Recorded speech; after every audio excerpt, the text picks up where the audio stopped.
Hello student, welcome to my online class. हम BSc first year में matrices पढ़ रहे थे और जिसमें मैंने लास्ट में आपको एक एग्जांपल करने के लिए कहा था। तो मैंने एक एग्जांपल ये दिया था आपको, if A equal this and then so that ये। तो आपको ए स्क्वायर और ए क्यूब की वैल्यू आप सभी ने निकाली होगी, तो यही वैल्यूज आई होंगी। अब हम इसकी कैलकुलेशन थोड़ी लेंदी है, इसलिए इसको शॉर्ट फॉर्म में मैंने यहाँ ए स्क्वायर और ए क्यूब की वैल्यू पहले से फाइंड आउट करके लिखी हुई है। अब देखिए एलएचएस पार्ट है,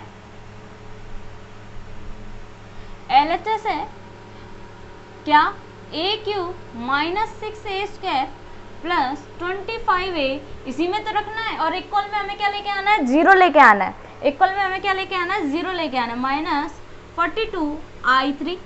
अब देखिए ए क्यूब यानी माइनस 55, 20 माइनस 9, 16 माइनस 9, 31, 33, 41 माइनस 44। अब देखिए माइनस 6, ए स्क्वायर की वैल्यू है minus 12, minus 5, 11, 11, 4, 1 minus 7, 11 minus 6 plus 25a, 25a 1 minus 2, 3, 2, 3 minus 1 minus 3, 1, 2 और माइनस 42। आई की वैल्यू क्या होगी, 1 0 0 0 1 0 0 0 1। अब देखिए एक एक स्टेप को सॉल्व करते हैं। तो पहली स्टेप को अगर हम सॉल्व करें तो ये आएगी माइनस 55 और माइनस माइनस प्लस कितना 72 और प्लस के कितने 25 और माइनस के 42। अब इसे कैलकुलेशन कीजिए, कितने आएंगे 7 और कितने 97 माइनस के, ये कितने आएंगे प्लस के 5 2 7 और कितने आएंगे 7 और 2 9, यानी कि 0 आ गई वैल्यू। तो फर्स्ट वैल्यू तो 0 आ गई, हमने देख लिया। यही चेक आउट करना है, एकदम इजी है। इस टाइप के क्वेश्चंस आपको लगभग मैंने काफ़ी करवाए थे और आपने किए भी होंगे, तो इजी है। ये वैल्यू 0, दूसरी चेक आउट करते हैं। तो सारी चेक आउट कर लेते हैं कि 0 आती है कि नहीं आती। दूसरी है 20 माइनस माइनस प्लस 30 और प्लस माइनस के कितने 50। और ये भी देखो, ये भी 0 आई। तो यानी कि लगभग सारी वैल्यू आपकी 0 आएंगी। तो दूसरा 0 मैं लिख दूँ इधर 0। थर्ड देखिए माइनस 9 माइनस 66 प्लस 75, यही वैल्यू आएगी। अब कितनी आ गई 9 और 6 कितने 15, माइनस 75 प्लस 75 0 हो गई। यानी ये वैल्यू फर्स्ट रो 0 आ गई। इसी तरह आप सारे रो भी चेक करोगे तो भी क्या आएगी 0 आएगी। चाहे आप चेक कर लीजिए कितना है 16 माइनस 66 प्लस 50, ये आएगा। ये कितना आ गया 6 माइनस 66, ये भी 0 आ गया। ये देखिए माइनस 9 माइनस 24 प्लस 75 माइनस 42। अब देखो माइनस वाली जोड़ लें, 75 आना चाहिए माइनस वाली को। तो कितने आएंगे 4 2 6 और 9 6 15 और कितने आ गए 1 3 और 4 3 7, आगे 0 आ गई। ये भी 0, सारी वैल्यू 0 होंगी। अब देखिए आगे क्या है 31 माइनस 6 माइनस 25, यही है। अब देखिए और ये कितने हो गए माइनस के 31 और प्लस 31, ये कैंसिल आउट हो जाएंगे, ये भी 0 आ गया। और इसमें देखिए 33 माइनस माइनस प्लस 42 माइनस 75, ये कितना आ गया 3 2 5 4 3 7 माइनस 75, ये भी अगेन 0। तो लास्ट 2 और चेकआउट कर लेते हैं हम, हमारे पास 0 आती कि नहीं। मेन चीज़ है कि ए स्क्वायर ए क्यूब की जो कैलकुलेशन आपने की होगी वो करेक्ट आनी चाहिए। अगर वहाँ गड़बड़ है तो एक बार चेकआउट कर सकते हैं आप। 41 माइनस 66 प्लस 25 कितना आएगा, 5 1 6, 4 2 6 माइनस 66, ये जीरो हो गया, ये भी जीरो हो गया। अब लास्ट एक है माइनस 44 प्लस के 36 प्लस के 50 माइनस 42, ये देखिए कितने आएंगे, 4 2 6, 4 4 8 माइनस 86 प्लस 86, ये अगेन क्या हो गया, ज़ीरो। तो सारी वैल्यू आपके क्या आएंगी, ज़ीरो आएंगी। तो सारी वैल्यू ज़ीरो आ गई, तो देखिए ये क्या हो गया, ज़ीरो हो गया। आप स्क्रीनशॉट लेना चाहे स्क्रीनशॉट ले सकते हैं। अब देखिए हम नेक्स्ट एग्जाम्पल की ओर बढ़ते हैं, आगे क्या है हमारा टॉपिक है आगे।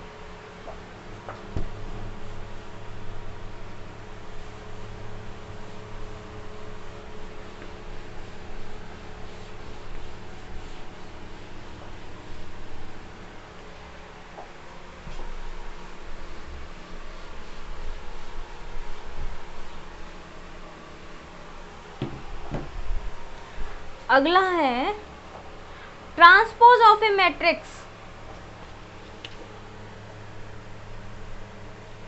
ट्रांसपोज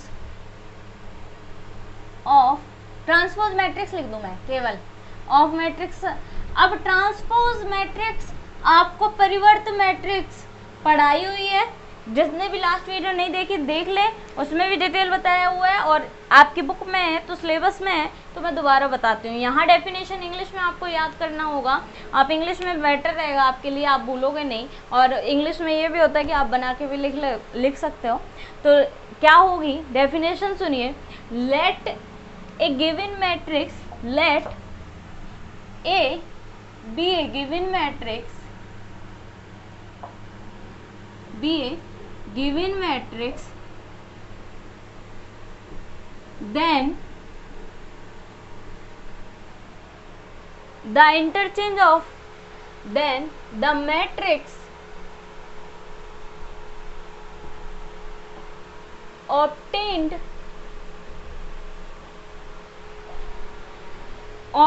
by interchanging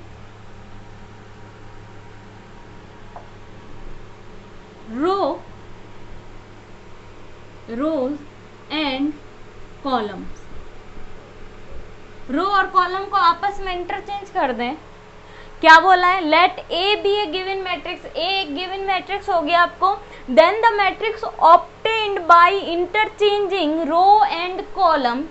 हाँ ठीक है, thus the matrix we have is called transpose matrix. Transpose matrix,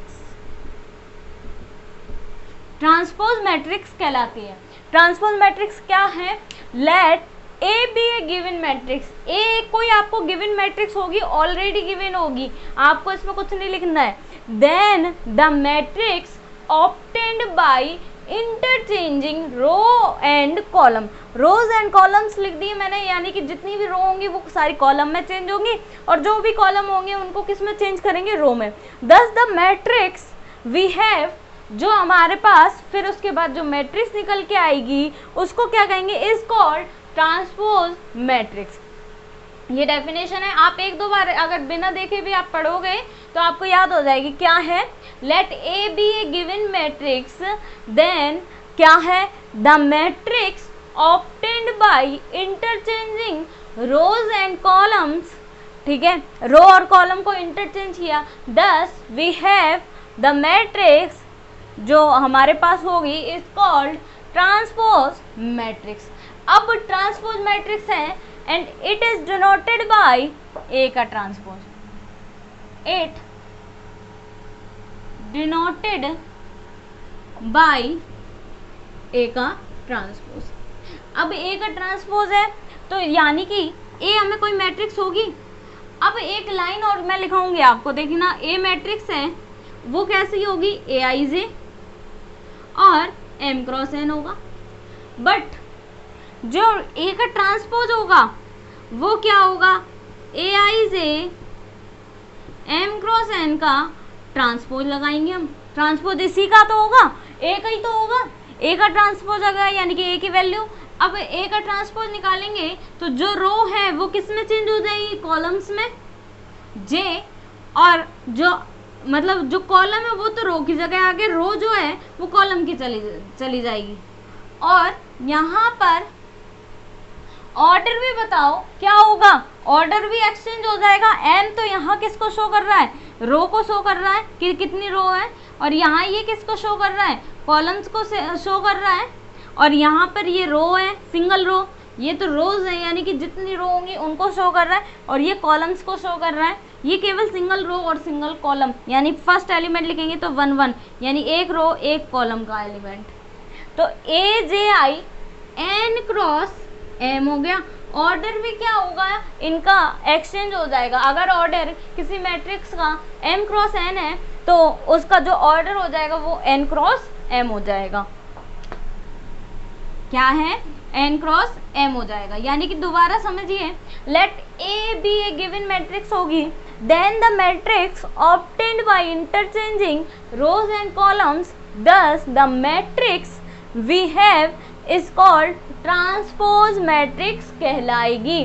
जब हम किसी मैट्रिक्स की रो और कॉलम को आपस में एक्सचेंज कर दें तो उस मैट्रिक्स को हम परिवर्त मैट्रिक्स कहेंगे, और उसके साथ में उसका ऑर्डर भी क्या होता है, एक्सचेंज हो जाता है।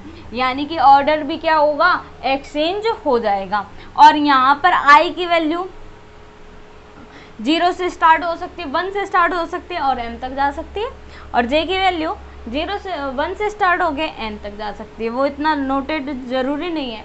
अब देखिए एक एग्जाम्पल अगर मैं लूँ तो एग्जाम्पल देखिए आपको अच्छे तरीके से बताए हुए हैं। मान लीजिए A इक्वल मैं लूँ ABCDEF, तो आप बताइए कितने की ऑर्डर कितने का है, कितनी रो है, 2, कॉलम कितने हैं, 3, 2 बाई 3 की है। तो A का ट्रांसपोज क्या आएगा बताइए, A first row first column में बदल जाएगी, ABCDEF। अब आपके पास रो कितनी आ गई, 1 2 3, तो रो तो 3 हो गई, कॉलम कितने हो गए, 2, तो 3/2 की मैट्रिक्स हो गई। ये क्या कहलाएगा, A का ट्रांसपोज कहलाएगा। आप इसका स्क्रीनशॉट लें, फिर हम नेक्स्ट टॉपिक पर बैठते हैं।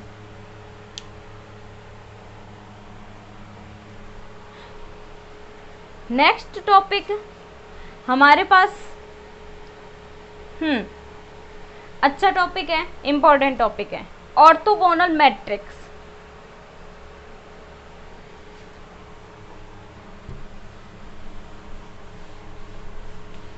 नया टॉपिक लगेगा आपको, आपके सिलेबस में ये नया टॉपिक है, आपने अभी तक नहीं पढ़ा होगा। देखिए क्या है, ऑर्थोगोनल मैट्रिक्स। ऑर्थोगोनल मैट्रिक्स ये इंपॉर्टेंट है, इसकी डेफिनेशन और इसकी जो प्रॉपर्टीज आगे हम पढ़ेंगे तो वो दोनों ही इंपॉर्टेंट है। ऑर्थोगोनल मैट्रिक्स वेरी इंपॉर्टेंट है, रीजन है क्योंकि इस ऑर्थोगोनल मैट्रिक्स पर एक ऑर्थोनॉर्मल मैट्रिक्स होती है, एक ऑर्थोगोनल मैट्रिक्स होती है। ऑर्थोनॉर्मल को हम उसमें लीनियर इंडिपेंडेंट वगैरह अलग टॉपिक है, उसको अलग समझेंगे, तो दोनों में डिफरेंस ध्यान में रखना होता है।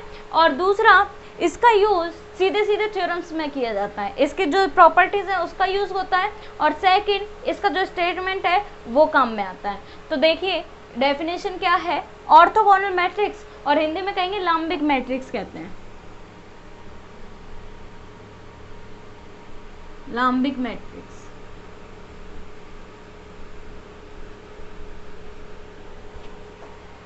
क्या कहेंगे, लेट ए स्क्वायर मैट्रिक्स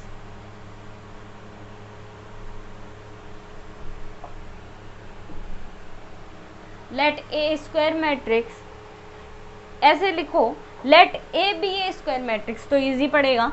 डेफिनेशन आप अपने हिसाब से भी लिख सकते हैं, कोई चेंजमेंट इससे कोई प्रॉब्लम नहीं आती।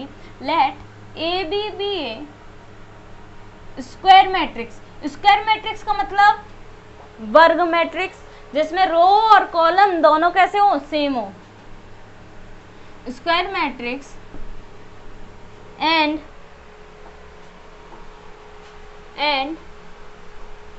There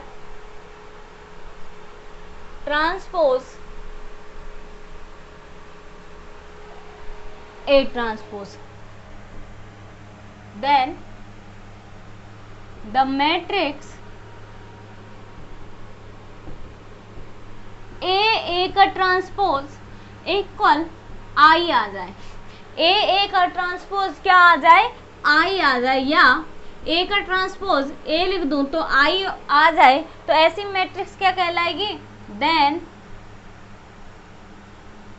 A is called orthogonal matrix. क्या कहलाएगी, ऑर्थोगोनल मैट्रिक्स कहलाएगी। क्या है, let A B A square matrix. A कैसी है, स्क्वायर मैट्रिक्स है, एंड देयर ट्रांसपोज ए का ट्रांसपोज, देखो एक मैट्रिक्स होगी ए, वो भी कैसी, स्क्वायर मैट्रिक्स होगी, क्योंकि रो और कॉलम होंगे तभी उनका ट्रांसपोज निकलेगा। ट्रांसपोज वैसे सभी का निकलता है, लेकिन यहाँ कंडीशन जो ऑर्थोगोनल की है, ए का ट्रांसपोज इक्वल आई, तो उसके लिए स्क्वायर होना जरूरी है।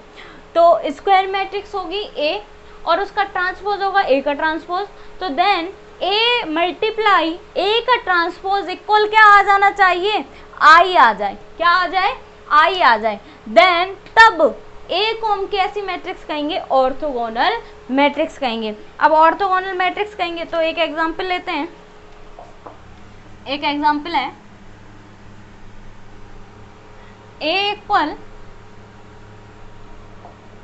Cos alpha sine alpha minus sine alpha cos alpha, ये है। अब देखिए जब ये वैल्यू है तो यानी कि ए गिवन है, ए गिवन है, तो सबसे पहले चेकआउट कीजिए क्या ए स्क्वायर मैट्रिक्स है, बिल्कुल है। क्यों, क्योंकि दो रो है और दो ही आपके पास क्या है, कॉलम है। तो अब देखिए ए का ट्रांसपोज देखिए क्या होगा, ए का ट्रांसपोज हमारे पास आएगा cos alpha sine alpha minus sine alpha cos alpha, यही होगा, minus sine alpha cos alpha.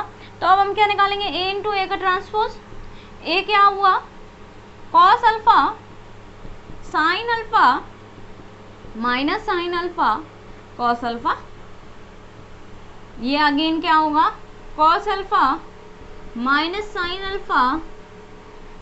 Alpha cos alpha.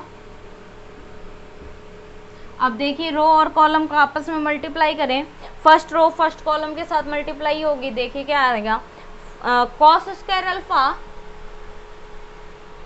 Plus sine square alpha,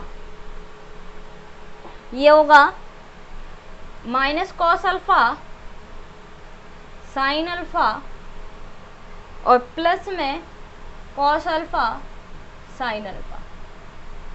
अब यहाँ होगा minus sine alpha cos alpha plus sign alpha cos alpha. अभी मैं side में होंगी तो आपको दिखेगा, ये देखिए minus minus plus sine square alpha plus cos square alpha, यहाँ ये वैल्यूज आएंगी। अब देखिए ये तो 1 हो गया, 1 आगे वाली वैल्यू कैंसिल आउट हो गई, ये 0 हो जाएगा, ये वाली वैल्यू भी क्या होगी 0 हो जाएगी, तो ये आएगी 0 और 0 और लास्ट वाली sine square alpha into cos square alpha क्या आ गया 1 आ गया। तो बताइए आइडेंटिटी मैट्रिक्स आ गई, आइडेंटिटी मैट्रिक्स I2 की आ गई और आई लेके आनी है, और जिसमें भी आई आ जाए तो वो कैसी मैट्रिक्स होगी, ऑर्थोगोनल मैट्रिक्स कहलाएगी। तो ए क्या कहलाएगा, ऑर्थोगोनल। और ऑर्थोगोनल का एग्जाम्पल क्या लिया हमने, cos alpha sine alpha minus sine alpha cos alpha, और इसको हमने ट्रांसपोज के रूप में कर दिया। आप इसकी तरह और भी एग्जाम्पल ले सकते हो। और बट याद रहे, मैं एक चीज़ बोलना चाहूँगी आपसे, आप जिसने भी लास्ट वीडियो नहीं देखी, आप प्रॉपर आप नोट्स बनाना स्टार्ट कर दीजिए, क्योंकि आपकी पढ़ाई स्टडी स्टार्ट होगी प्रॉपर जो आपके सब्जेक्ट की है। और अभी से नहीं बनाओगे, अभी से है ना, आप अपना कंट्रीब्यूशन नहीं दोगे तो आगे जाके प्रॉब्लम आएगी, क्योंकि जो थ्योरम्स है वो आपके समझ में नहीं आएंगे। तो आप प्रॉपर नोट्स बनाइए, और नोट्स बनाने के साथ साथ जब आप पेपर में करो, ये डेफिनेशन पूछी जाए एक नंबर में, तो आपसे सेक्शन ए में पूछी जाएगी, तो आप उसमें एग्जाम्पल ज़रूर देना, क्योंकि आपको एग्जाम्पल दोगे तो उसमें नंबर काटने की कोई गुंजाइश नहीं बचेगी। अब आप इसका स्क्रीनशॉट लें, फिर हम नेक्स्ट आगे बढ़ते हैं।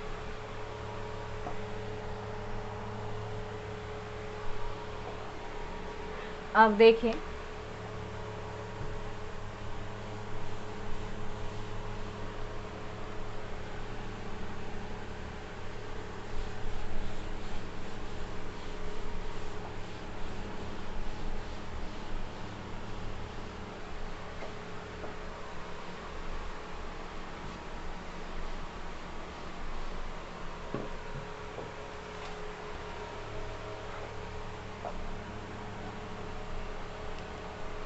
अब है प्रॉपर्टीज ऑफ ऑर्थोगोनल मैट्रिसेस। अब ये प्रॉपर्टीज आपको काम में आएंगी, प्रॉपर्टीज ऑफ ऑर्थोगोनल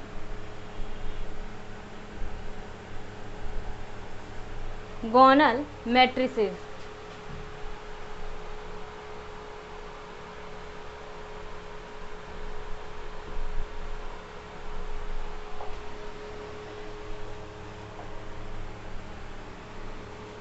क्या बोला है, प्रॉपर्टीज ऑफ ऑर्थोगोनल मैट्रिक्स, यानी प्रॉपर्टीज का मतलब है आपको क्या बताना है, प्रॉपर्टी बतानी है। अब इन जो प्रॉपर्टीज हैं ये सीधे सीधे आपके थ्योरम्स में है, थ्योरम्स में बोला जाएगा कि ये कंडीशन आ रही है, तो क्यों आ रही है, तो आप कहोगे कि ऑर्थोगोनल की इस प्रॉपर्टी से होता है। तो पहली प्रॉपर्टी है the determinant of orthogonal matrix, the determinant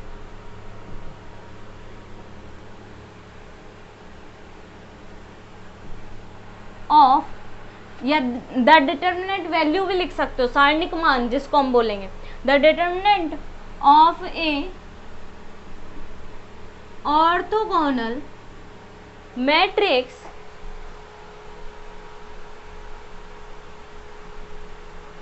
is ±1। Orthogonal matrix यानी लंबिक मैट्रिक्स का सारणिक मान हमेशा ±1 होता है।